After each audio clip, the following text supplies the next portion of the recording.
Chapter 32, in which Garland Lenox regrets calling Martin Blair Ambassador Assburger, among other things.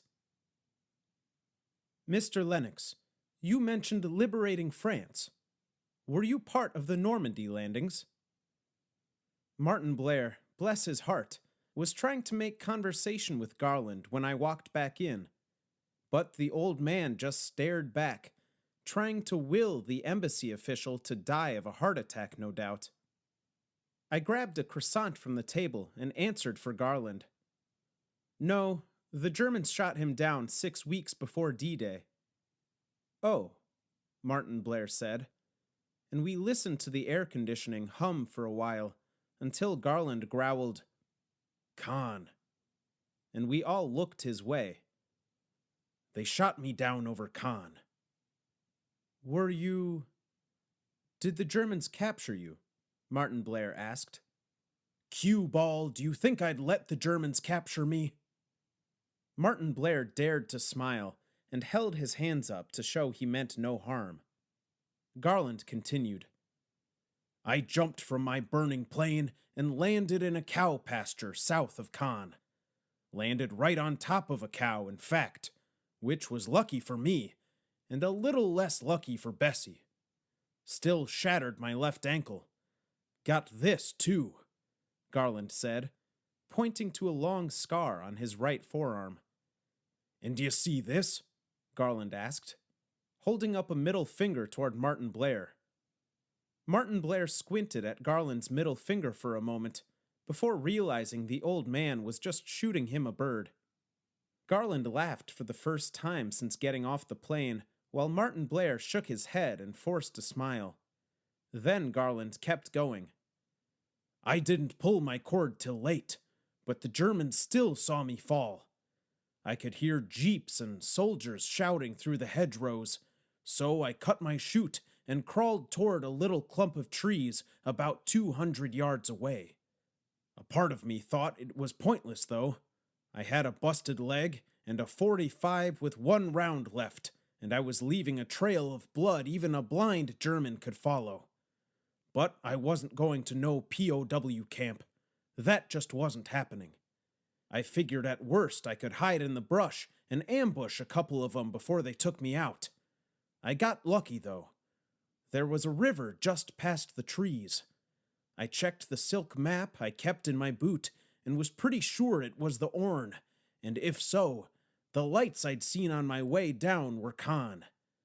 Now, if I'd had 2 good legs, I could have spent a year in those hedgerows dodging the Germans. But in my condition, the only chance I had was to make it to a town and find a member of the French resistance.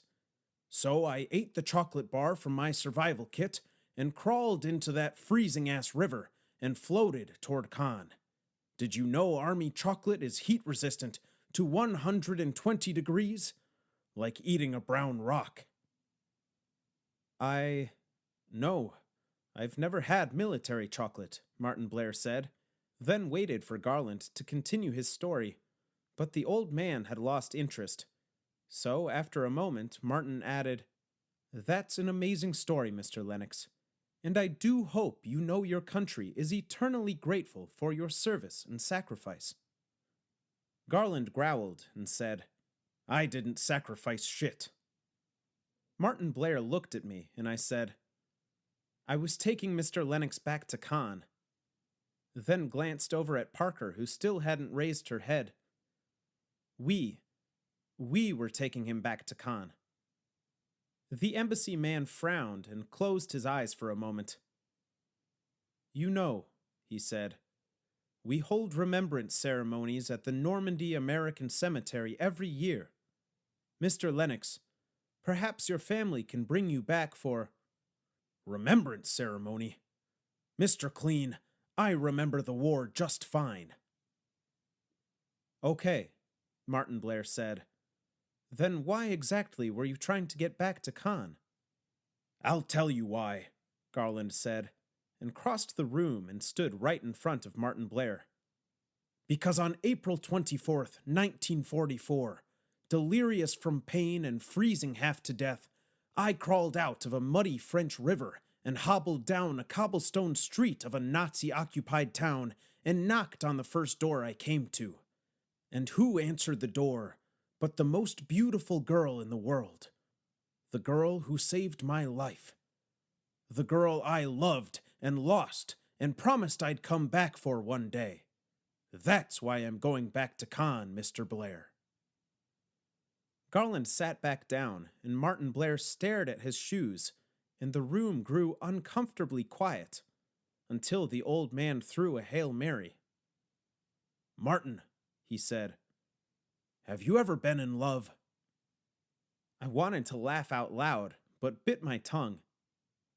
Martin Blair looked up, and a sad smile flashed across his face. He sighed and said, "I have. I still am. With someone I met here in France, no less. We met while I was studying abroad during college, and that fall I changed my major so I could find a job in Paris and be near her. I moved here right after graduation, and we've been together since." He looked back at his shoes and, without looking up, said, "I want to help you, Mr. Lenox, but they've tied my hands here. I hope you can understand." Garland didn't say anything, and when Martin Blair finally looked up, a single tear rolled down his cheek. "How rude of me," he said with a quick rub of his eyes. "Croissants with no coffee. Excuse me. I'll be back in, let's say, 15 minutes. Martin Blair left the room, and Garland smiled at me. "What?" I asked. "I never thought we'd have an ally in Mr. Blair. Not after I called him a bureaucratic asshat. But I suppose he's not so bad after all." The old man stood up and said, "Grab our bags. Parker, honey, snap out of it. Let's go."